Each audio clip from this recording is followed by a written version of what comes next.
There's a special new home in Jonestown near Lake Travis being built at no cost to the new owner. Operation Finally Home is a nonprofit that builds homes for wounded soldiers and their families.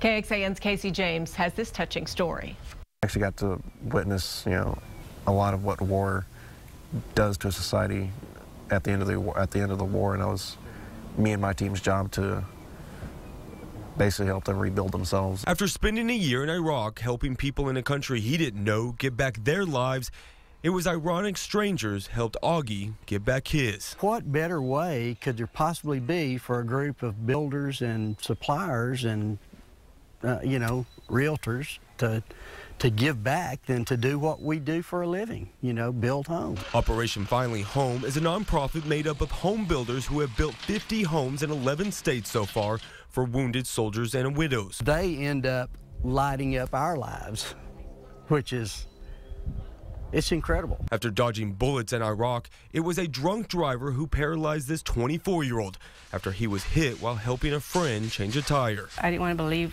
for one moment that that was going to be the end for him. It wasn't. Even though Augie didn't receive his injuries on the battlefield, Operation Finally Home says he still honorably served his country. The nonprofit teamed up with two local builders, Henley and Silverton Custom Homes, who has started building this custom 3-bedroom, 2-bath just for Augie.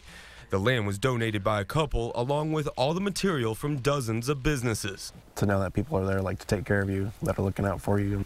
It means a lot to us, to our family, to our friends, for him to be able to have a life again. In Jonestown, Casey James, KXAN News.